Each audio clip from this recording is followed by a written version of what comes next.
vivre, Seigneur. Qu'il en soit ainsi. David a dit que ta parole est comme une lumière à mes pieds. Nous croyons que cette nuit, c'est ta parole qui nous conduit. Et ce matin, Père, nous désirons encore entendre la voix de l'époux. Parce que l'ami de l'époux est dans la joie quand il entend sa voix, Seigneur. Et tu as dit que vous n'êtes plus mes serviteurs, mais mes amis. Et je vous révélerai toutes choses comme tu l'as fait à Abraham. Alors qu'il en soit ainsi ce matin pour quelqu'un, Père. Nous remettons ces moments entre tes mains, Seigneur. Car nous croyons, Seigneur Dieu Tout-Puissant, que nous avons la victoire en ce jour. Que l'honneur et la gloire te reviennent. Toi qui vis et règnes pour des siècles et des siècles. Au nom de Jésus-Christ. Et nous disons Amen, Amen, Amen, Amen. Shalom encore une fois. Bonjour à tous. Bien-aimés, ce matin, nous disons que le Seigneur vous bénisse abondamment. Nous sommes très très contents de vous voir, de vous retrouver. Et en tout cas, nous croyons que le Seigneur ne manquera pas de faire du bien à quelqu'un.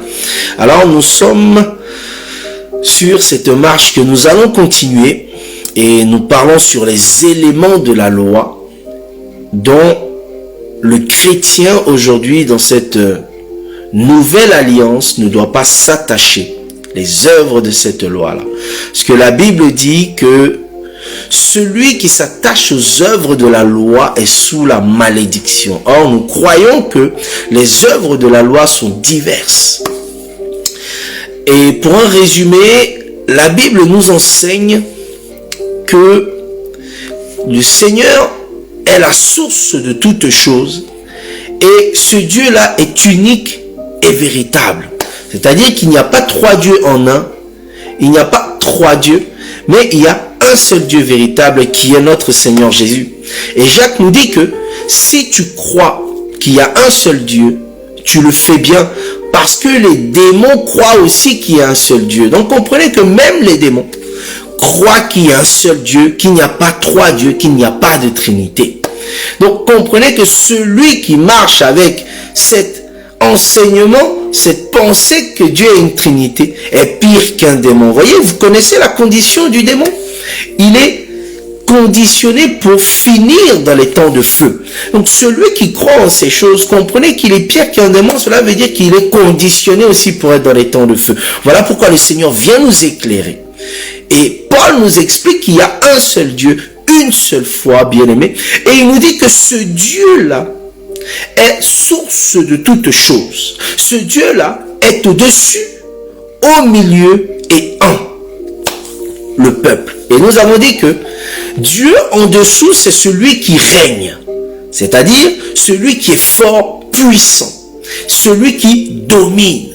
Et Dieu au-dessus, nous avons expliqué que c'était la loi au temps de Moïse. Donc, quand nous disons loi, nous voyons Moïse et nous voyons Israël. Cela veut dire que tout ce qui est lié à la loi, en tout cas la loi cérémonielle, donc la loi sacrificielle, c'est-à-dire la loi qui concerne le temple, la loi qui va concerner le tabernacle, parce que dans la loi, il y a trois divisions. Il y a la loi qui est liée au tabernacle, il y a la loi qui est morale et il y a la loi qui est civique. Quand nous disons la loi morale, c'est la loi qui doit régir notre vie, notre marche, nos pensées, la loi qui doit diriger, régir, conduire nos pensées.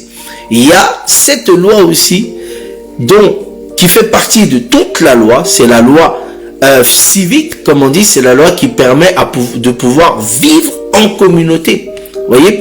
Et il y a aussi cette loi sacrificielle. Cette loi sacrificielle, c'est toute la loi qui est liée au sacerdoce, qui est liée au temple. Et vous voyez, quand nous voyons ces choses, automatiquement, bien aimés, nous devons penser à Israël. Parce que vous comprenez que la loi ici fait office d'une première alliance. Or, il y a un peuple qui arrive le premier, c'est le peuple d'Israël. Et il y a la seconde alliance, qui est cette alliance qu'on appelle la grâce. Donc, Jésus-Christ, quand vous voyez Jésus-Christ égale la grâce. Voyez, cette alliance qui est la grâce est différente de cette alliance qui est la loi. C'est-à-dire que l'alliance grâce vient accomplir les éléments de la loi. Voyez? Donc il y a une première alliance, tout comme il y a un premier Adam. Et ensuite, il va y avoir cette seconde alliance, donc ce second Adam. Et la Bible dit que le premier Adam était charnel et le second Adam est spirituel. Voyez? Et dans ces deux éléments, nous voyons les deux épouses de notre Seigneur Jésus, c'est-à-dire Israël terrestre et Israël céleste. Ou encore, on voit, bien aimé, les deux postérités dont le Seigneur a dit à Abraham que tu seras père de toutes les nations, c'est-à-dire Israël terrestre, donc avec cette alliance qui est la loi, et Israël céleste avec cette alliance qui est la grâce. Voyez? Et Israël céleste n'a pas part à cette loi sacrificielle cérémonielle. Voilà pourquoi, quand le Seigneur il vient accomplir ces choses dans sa chair. Il vient accomplir ces choses dans son corps. Parce que comprenez que la loi nous emmène à la grâce. Voilà pourquoi la Bible nous dit que maudit quiconque est pendu au bois. Voyez? C'est-à-dire que celui qui s'attache aux œuvres de la loi, par exemple, disons que la Bible nous dit que si une femme est attrapée avec un homme dans un délit d'adultère, elle doit être lapidée à mort. Vous voyez, ça c'est une œuvre qui est liée à la loi. La lapidation à mort, c'est-à-dire l'œuvre qui va accomplir la loi. Or, comprenez que celui qui doit accomplir ces choses, c'est notre Seigneur Jésus. Parce que toute la Bible parle de Jésus. Voilà pourquoi il faut faire très attention, bien-aimés, à quand on lit les Écritures de la Bible, quand on veut comprendre la parole de Dieu, il faut d'abord voir Jésus-Christ, parce que c'est lui, l'acteur principal de la Bible, qui est le miroir du chrétien. Et nous allons continuer cette marche, et nous avons déjà vu un premier élément qui est le sabbat. Et pour résumer, nous avons dit que le sabbat n'est pas un jour physique où nous devons aller au temple. Voyez? Nous revenons encore. La loi régit tout ce qui est physique, charnel pour Israël, bien-aimé. Et comprenez que Christ, Jésus, va régir tous les éléments liés à l'Église, à l'épouse qui est la nouvelle alliance, donc tout ce qui est spirituel. Voyez? Et nous disons aujourd'hui pour nous, le sabbat pour Israël est un jour physique. Cependant pour nous, le sabbat est un jour spirituel. Or, comprenez que la Bible nous dit que Dieu est esprit. Voyez? Donc vous allez comprendre que pour Israël, le sabbat est un jour physique parce que le temple qui est l'image de Jésus au milieu des hommes est physique. Cependant, nous, notre jour est spirituel parce que notre temple est spirituel, c'est-à-dire c'est Jésus qui a dit « Venez à moi, vous tous qui êtes fatigués et chargés, je vous donnerai du repos. » Or, pour Israël, le jour du repos, la Bible déclare par Ézéchiel que les portes du temple étaient ouvertes et que tous les Juifs allaient au temple pour manifester ce jour de repos qui est une fête. Voyez? Et ce matin, nous allons continuer cette marche et nous allons voir tout ce qui est ablution. Parce que l'ablution, c'est le fait de pouvoir nous allons voir par la suite, l'ablution, bien aimé, c'est ce que nous voyons aujourd'hui communément comme le font souvent les musulmans, c'est-à-dire ils se lavent les mains, ils se lavent les pieds avant la prière. Cependant, la Bible nous parle de ces choses comme un élément, comme une œuvre qui est liée au temple. Voyez? Et c'est ce que nous allons voir. Donc, allons dans Exode chapitre 30, du verset 17 au verset 21. Bien aimé, le but, c'est de vous emmener à pouvoir comprendre le langage du Seigneur, à pouvoir connaître le Seigneur. Et bien aimé, il est très important de pouvoir poser des questions, de pouvoir avoir des interrogations et les poser au Seigneur. Parce que le but, bien aimé, c'est de pouvoir reconnaître la voix de l'époux qui reviendra. Parce que souvenez-vous, la Bible dit que mes brebis entendent ma voix et elles me suivent. Si nous ne reconnaissons pas la voix du véritable Dieu, nous n'allons pas pouvoir suivre ce Dieu-là afin de pouvoir participer à la paix éternelle. Vous voyez? C'est pour ça qu'il est très important d'avoir aussi ces moments de questions-réponses et nous vous invitons à participer parce que c'est comme ça, bien aimé, que même les apôtres ont eu à comprendre les paraboles que le Seigneur donne. Il est très important. Alors nous avons dit Exode chapitre 30 à partir du verset 17 jusqu'au verset 21. Et nous voyons les ablutions. Vous voyez, très important. Les ablutions qui sont liées au temple, qui sont liées au sacerdoce mosaïque, au sacerdoce lévitique, c'est-à-dire l'œuvre qui est liée au temple physique. Comprenez que Israël a un temple qui est physique. Voilà pourquoi Dieu va donner la loi. L'Église, par la nouvelle alliance, a un temple qui est spirituel. Voilà pourquoi il y a toutes ces œuvres liées au temple physique. L'Église n'est plus soumise à ces choses. L'Église est soumise à tout ce qui fait référence à Christ qui est spirituel. Cependant, le spirituel impacte le physique. Vous voyez, c'est pour ça qu'il est très important de faire la part des choses. D'abord, l'esprit et ensuite le physique. Voilà pourquoi je crois que c'est Jean qui va dire à Gaius, je prie que tu prospères à tous égards comme prospère l'état de ton âme. Or, l'âme, il est spirituel, c'est-à-dire l'âme doit d'abord prospérer et ensuite sera manifester les fruits. Hein? Très important. Exode chapitre 30 du verset 17 au verset 21. La Bible dit, l'Éternel parla à Moïse et dit, tu feras une cuve d'airain avec sa base d'airain pour les ablutions. Tu placeras entre la tente d'assignation et l'autel et tu y mettras l'eau. Quand on dit tente d'assignation égale à l'arche de Moïse, égale au tabernacle, égale au temple. Vous voyez, c'est Dieu qui voyage dans le temps. D'accord?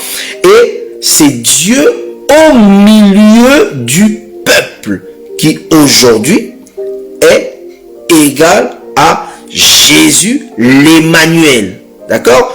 Qui demain est égal au millénium. D'accord? Nous espérons et nous pensons que vous comprenez par rapport à tous ces éléments que nous avons vus avant, tous ces enseignements que nous avons vus avant. Comprenez que Christ est unique et il nous donne une part de lui. Et cette part, c'est la connaissance qui est liée à la parole de Dieu. Ça va? Donc, 19, la Bible dit, avec laquelle Aaron et ses fils se laveront les mains et les pieds. Lorsqu'ils entreront dans la tente d'assignation, ils se laveront avec cette eau, afin qu'ils ne meurent point. Et aussi, lorsqu'ils s'approcheront de l'autel pour faire le service et pour offrir des sacrifices à l'Éternel. Verset 21, ils se laveront les mains et les pieds, afin qu'ils ne meurent point. Ce sera une loi perpétuelle pour Aaron et ses fils et pour leurs descendants. pourquoi est-ce que nous disons que l'ablution est liée à la loi? Elle est liée, elle est liée à la loi, Dieu nous a dit, elle est liée au temple. Remarquez que l'ablution, Moïse devait faire une cuve d'airain. C'est très important cet élément, la cuve d'airain. Nous allons expliquer ces choses aussi un peu après. La cuve d'airain, et il devait mettre de l'eau dans cette cuve pour l'ablution. Mais cette cuve devait être placée entre la tente d'assignation et l'autel. Vous voyez? Ensuite, l'autel, c'est pour faire les sacrifices. La tente d'assignation, c'est la présence de Dieu. Et cette cuve doit être placée entre les deux. Vous voyez? Et la Bible nous explique que cette cuve est placée pour celui qui fait le sacrifice. Or, celui qui fait le sacrifice, c'est celui qui est le souverain sacrificateur, c'est-à-dire celui qui vient de la descendance d'Aaron. Voilà pourquoi la Bible dit qu'au verset 21, c'est une loi à perpétuité pour Aaron et ses fils. Or, le sacrificateur est celui qui va représenter le peuple quand il va faire le service du sacrifice. C'est lui qui va représenter le peuple quand il va aller auprès de Dieu dans la tente d'assignation. Ça va?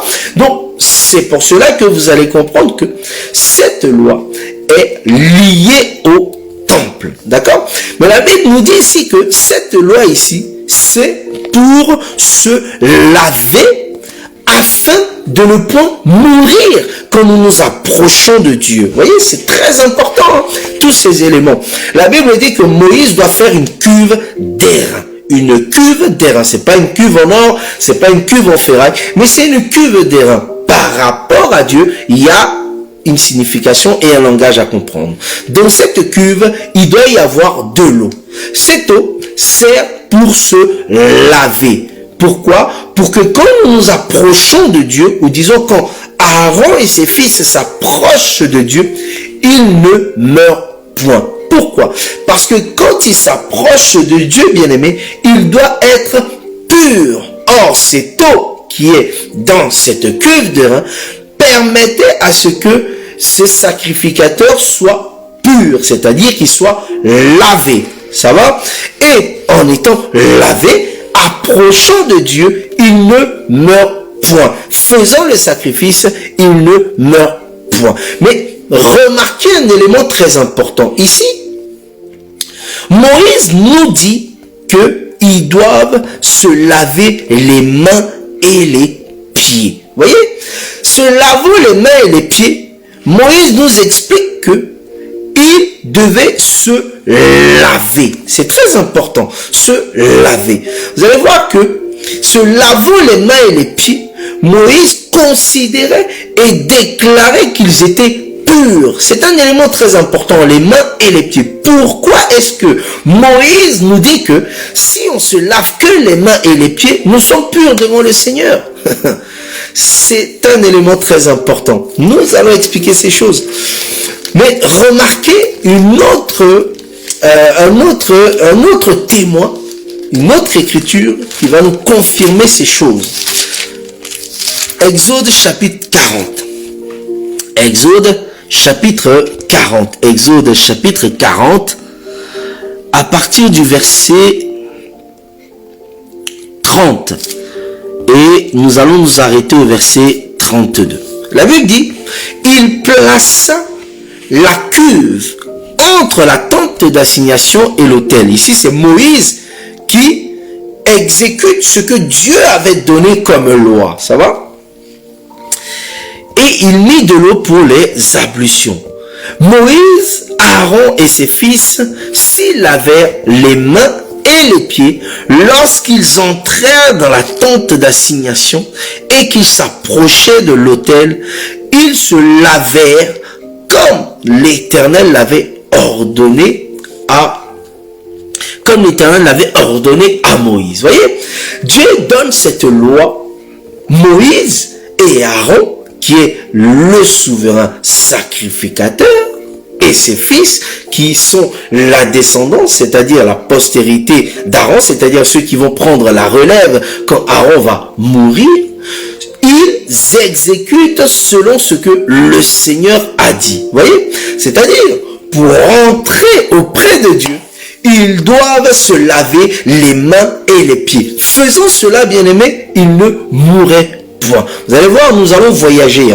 Ce matin, nous sommes ici au sein d'Israël, nous sommes ici dans la loi. Nous allons voyager ensuite. Vous voyez, les éléments importants ici que nous devons voir par rapport à l'ablution, c'est que cette ablution était liée au sacrificateur. Vous voyez, ce n'est pas le peuple qui faisait cette ablution, c'était le sacrificateur qui représentait le peuple devant Dieu. Deuxième chose, cette cuve d'airain a son importance. Parce que comprenez que l'airain résiste au feu. L'airain a une grosse capacité à résister au feu. Et voyez, cette eau qui est dans la cuve d'airain a aussi son importance. Parce que c'est cette eau qui permettait à ce que les sacrificateurs soient purifiés devant Dieu. Et élément très important, c'est que si les sacrificateurs ne passaient pas par cette étape, s'ils allaient auprès de Dieu, ces sacrificateurs mourraient. Voyez, élément très important. Celui qui ne se purifie pas devant le Seigneur, il est mort. Voyez, pour arriver devant le Seigneur, la Bible déclare que nous devons l'être agréable, c'est-à-dire que nous devons être lavés des pieds et lavés des mains. Bien aimé, nous allons expliquer ces choses plus tard. Pour l'instant, nous sommes sur cette cuve, sur cette eau qui nous emmène à ce que nous puissions être purs. Mais remarquez ces éléments très importants. La Bible déclare que la cuve doit être en airain et il doit y avoir de l'eau dans cette cuve. Et cette cuve-là, c'est cette cuve qui doit nous purifier, qui doit nous laver, ou disons qui doit purifier et laver le sacrificateur qui va devant le Seigneur. Maintenant, nous allons voyager, nous allons dans Apocalypse pour vraiment définir et voir aujourd'hui quelle est cette cuve et quelle est cette eau bien-aimée qui te purifie et qui te lave. Allons dans Apocalypse chapitre 1. Apocalypse chapitre 1. Nous sommes dans la loi et là nous venons dans la grâce afin d'expliquer ces choses pour que, bien aimés, nous puissions comprendre le langage afin de pouvoir se positionner dans cette marche. Apocalypse chapitre 1. Apocalypse chapitre 1 au verset Apocalypse chapitre 1 au verset 15, bien-aimés. Apocalypse chapitre 1 au verset 15. La Bible nous dit, ses pieds, bon, on peut même lire à partir du verset 9, mais à cause du temps, nous allons lire là, nous allons expliquer. La Bible dit, ses pieds étaient semblables à de l'airain ardent. Souvenez-vous, rappelez-vous que la cuve était faite en airain. Et nous vous disons pourquoi elle a été faite en airain, parce qu'elle résiste au feu. Et nous allons expliquer ces choses un peu plus tard. Mais aujourd'hui, comprenez que cette cuve, la Bible dit que ses pieds étaient semblables à de l'airain ardent, comme s'il avait été embrasé dans une fournaise. Et sa voix était comme le bruit des grandes eaux. J'aime ça. Voyez ici, la Bible ici est en train de nous expliquer les éléments de la loi dans la grâce, les éléments de la loi par rapport à l'église. Voyez, la Bible nous dit ici que ses pieds étaient semblables à de l'airain ardent, comme s'il était embrasé dans une fournaise, et sa voix était comme le bruit des grandes eaux. Vous voyez ici, la Bible nous dit que la cuve qui nous sert et qui permet au sacrificateur de se purifier était en airain et il y avait de l'eau. Et Jean nous explique ici que les pieds de quelqu'un, d'un homme, étaient comme de l'airain et sa voix était comme le bruit des grandes eaux. Mais c'est quoi ici les pieds? Souvenez-vous que nous devons laver les pieds et les mains. Vous voyez ici, les pieds de qui? Et qui sont ces pieds qui sont comme de l'airain? Allons dans Ésaïe 66. Comprenez que bien aimé, nous ne raisonnons pas sur la parole, nous ne prenons pas des dictionnaires parce que le Seigneur nous a tout dit. Voyez cette femme samaritaine qui a dit, venez voir ici quelqu'un qui m'a tout dit. Donc Ésaïe 66, Ésaïe 66, Ésaïe 66, Ésaïe 66, Ésaïe 66, Ésaïe 66 au verset 1. La Bible dit dans Ésaïe 66 au verset 1, ainsi parle l'Éternel. C'est Dieu qui parle. Le ciel est mon trône et la terre mon marchepied. Voyez? Quelle maison pourrez-vous me bâtir et quel lieu me donnerez-vous pour demeure? Quelqu'un va dire, mais qu'est-ce qu'il me raconte lui? Qu'est-ce qu'il a lu ici? Vous voyez ici, la Bible dit, l'Éternel parle. C'est pas un homme qui le déclare, c'est Dieu qui dit que le ciel est son trône et la terre est son marchepied. Or, vous allez remarquer que comment l'Éternel va marcher sur la terre, c'est-à-dire quels sont les pieds de l'Éternel qui lui ont servi à marcher sur cette terre. Et là, nous voyons notre Seigneur Jésus. J'aime ça. Dieu a marché sur la terre par Jésus. C'est-à-dire, étant le marchepied de Dieu, c'est-à-dire la terre, étant le marchepied de Dieu, quand nous voyons Jésus, nous voyons automatiquement le pied de Dieu parce que Jésus va marcher sur la terre. Dieu va marcher sur la terre par Jésus. Voyez? Bien aimé, ça, ce sont les choses bonnes. Ça, c'est le miel, ça. Et voyez, la Bible nous dit dans Apocalypse que ses pieds sont comme de l'airain. Voyez, quand nous voyons Jésus, nous voyons de l'airain ardent. Et bien aimé, la Bible dit que sa voix était comme de l'eau. C'est là où nous allons comprendre, bien aimé, que la voix, qui est la parole de Dieu, qui est l'enseignement véritable de Dieu, c'est cette eau qui en réalité est dans la cuve et qui purifie un peuple qui va se rapprocher de Dieu, bien-aimé. Nous disons que le Seigneur vous bénisse. Vous voyez, c'est très important de voir ces choses. Cela veut dire que dans la loi, il y avait une cuve d'airain dans laquelle il y avait de l'eau qui servait pour l'ablution. La Bible nous dit, celui qui s'attache aux œuvres de la loi est sous la malédiction. Cela veut dire quoi? Celui qui marche avec la pensée, celui qui marche avec cette croyance de se laver les mains, de se laver les pieds dans une cuve d'airain, bien-aimé, pour se rapprocher de Dieu, bien-aimé, il est sous la malédiction parce qu'il s'attache à ses œuvres et ses éléments physiques et naturels. Remarquez que Jésus vient accomplir ces choses dans son corps et il nous dit qu'en vérité, c'est lui la véritable cuve d'airain que Moïse avait dit et la parole qui sort de lui, c'est-à-dire la plénitude de Dieu qui était en lui manifestée. C'est cette plénitude-là, cette parole, cet enseignement qui nous purifie afin d'aller vers le Seigneur. Cela veut dire quoi?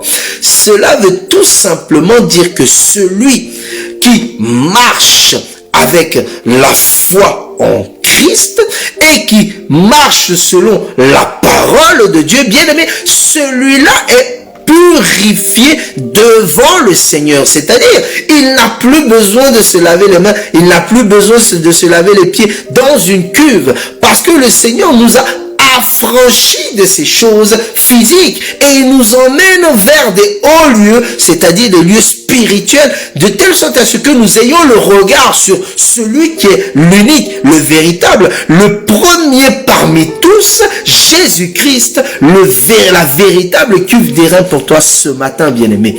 Et il est très important d'avoir ces notions-là. Remarquez, allons dans Jean 15. Jean chapitre 15.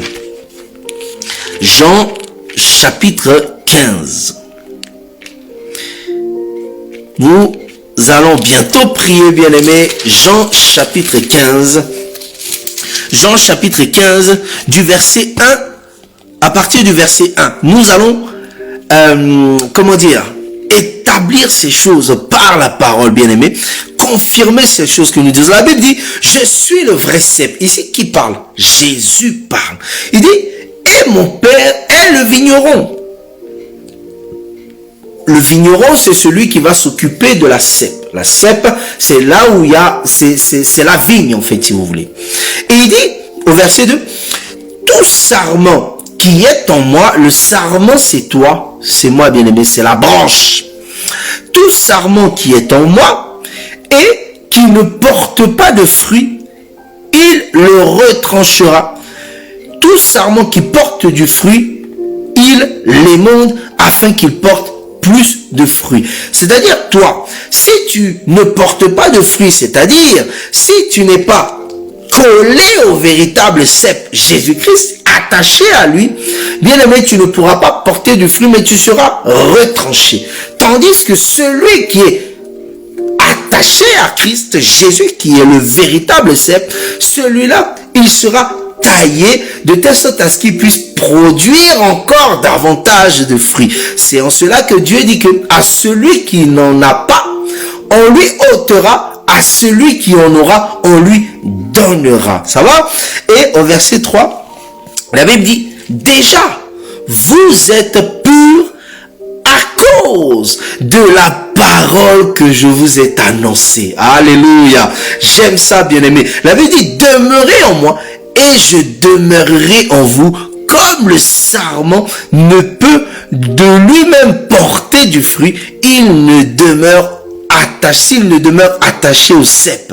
Ainsi, vous ne le pouvez pas non plus si vous ne demeurez pas en moi, clair comme de l'eau de roche.